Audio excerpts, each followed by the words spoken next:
احنا النهارده في وزاره الداخليه قطاع التفتيش والرقابه. معانا الحاج ممدوح، من الناس المحترمه من ادفو من اسوان. جايين نشتكي السيد رئيس مباحث ادفو والسيد معاون المباحث ادفو لاقتحامهم منزله والاستيلاء على مبالغ ماليه، ونسمع الكلام من الحاج ممدوح علشان نعرف هنجيب له حقه ازاي.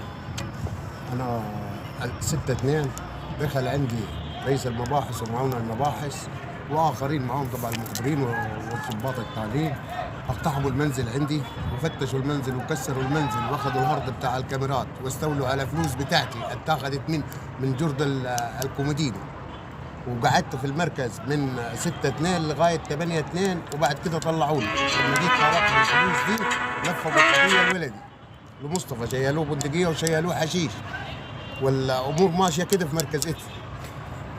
اللي حصل ده يا جماعه يعني جنايه لا تغتفر، اللي هي جنايه الاحتجاز دون وجه حق والتعذيب. ده بيعاقب صاحبها بالحبس والعزل من الوظيفه، بالاضافه الى جنايه سرقه بالاكراه في الفلوس. المبلغ كان كام يا حاج؟ 108,000. 108,000 اتاخدوا منه.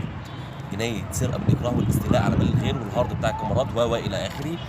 وان هو يقعده في المركز يومين من غير ما يتعرض على محضر، من غير ما يكون معمول محضر ولا لما يهدد ان هو ياخد حقه يلبسه ابنه قضيه مخدرات وسلاح آلي، بندقيه آلي.